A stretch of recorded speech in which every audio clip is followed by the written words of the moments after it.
Indeed, Thabo, a very good afternoon to you and apologies for the earlier glitch. Well, we now have that audio.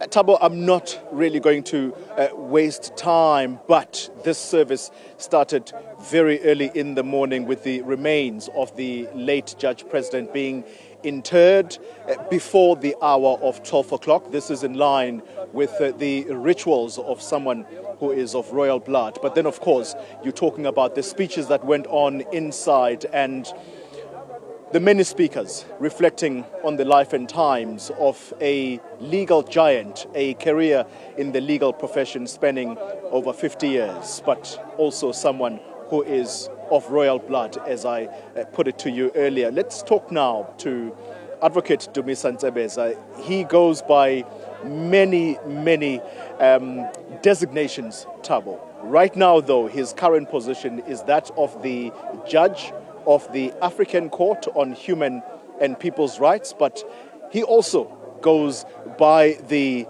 designation of a human rights lawyer, and this was someone that he knows very well, speaking very fondly of Judge Sangoni. Wow. Good afternoon to you. Good afternoon. I don't have much words, but I suspect you also want to reflect very briefly on the life and times of this giant. What do you think is the legacy that he leaves behind? Well, I suppose first one is humility. Temba, was not a person who wanted to hear his own voice. He was a very humble person. In spite of what the relatives were saying about, but he was a very deep thinker. And a man who was very decisive. As I said, I think in what I said today, Temba found me in Gala at the magistrate's court, where I was listening to, because I was banished to that area, and I couldn't leave it without the permission of the Commissioner of Police, which was hardly ever given. So he finds me there and says, "Hey, Quentin, what are you doing here?" And I say to him, "Well, there's not much I can do." And he said, "But didn't you get a BProc degree in prison?" I said, "Yes." And then he says, "But you can't be wasted here." I said, "There's not much I can do about it." I tell you, within a fortnight, he phoned me to say, "I've intervened with the authorities that be. You can come and do your articles of clerkship with me in Butterworth." That was 1980. Just like that. Please continue. Yes. And the further thing was that when I got to Butterworth, I say to him, "Listen, okay, now I'm going to be here. I need to go to the township to try and find where I can hide myself." And he said, Where are you going?" I said, "No, well, I have to find some place to sleep and whatever." He said, "But you have found a place here. I'm here. You are going to stay here with me." And that was it. That was the beginning of a relationship. I remember in 1983, which was just about a year, and he said, "Listen, I want you to go to Mthatha. I think that office needs a person like you. I know you are an article clerk. There are seasoned lawyers who are admitted already. There was the late Mr. Noah from Kokolweni, Mr. Petse, and he says, although those men are fully fledged and have been admitted for a long time, I want you to go there." So many hands have gone or passed through Ubao Sangoni, and it's a similar story that the acting Deputy Chief Justice Umadlanga was saying, that he was one of those that sees himself as having been so privileged that he thinks he had a very soft spot for him. That at one point he invited him to Madiba's house to have dinner or lunch. I want to conclude our conversation with this question, though.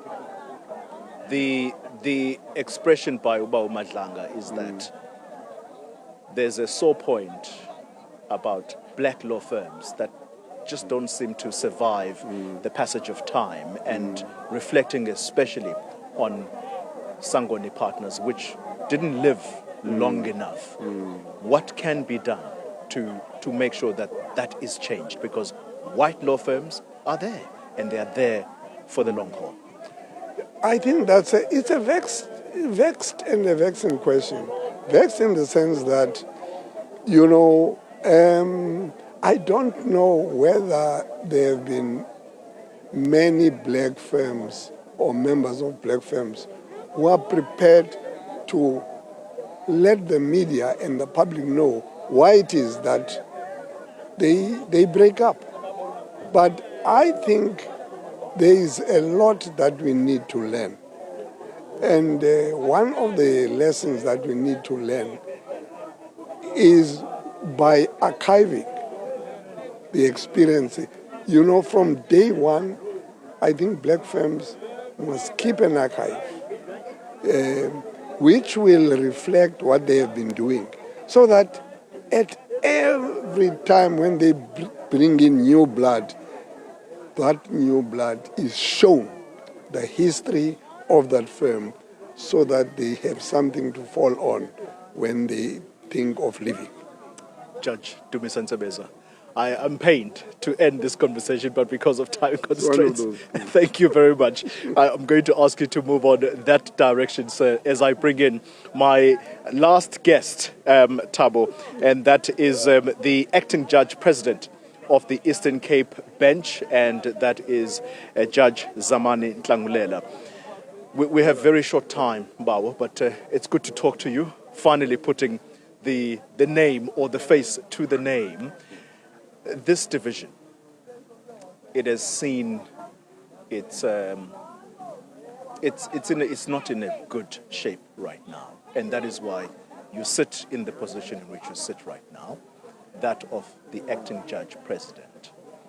You are here to bury someone who was a towering figure in this division. What can be done to salvage the reputation of this bench? Nothing else but a responsible reconstruction of the division. It takes human beings, it takes great minds to put together ideas to answer to that big question that is not only being posed by you, but by all South Africans having similar concerns as those of yours. You're confident it can be done? It can be done. It's just a question of time. This is not a game of failing. In fact, the process has started. It's just a question of assembling the right material and getting them to the right posts, and we will move forward and we'll be successful.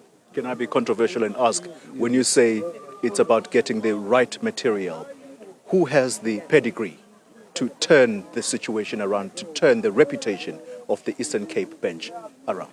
Well, it starts with the judges themselves. They just have to have the right attitude and the belief that their court can be turned around. And they're not alone.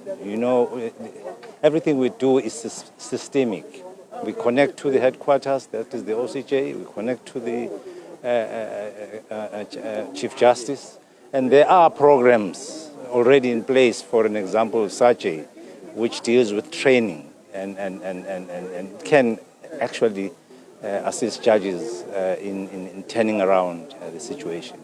When I say judges, I mean from the bottom right to the top, and vice versa. So thank you very much for your time. Thank you very much. Zamani Clangella, the acting judge president of the Eastern Cape division, and you will know, Thabo, the troubles that is this division is saddled with right now. Well, that brings us to the end of this a very important funeral that took place here today, and the proceedings inside have ended, and this is where we are going to leave it.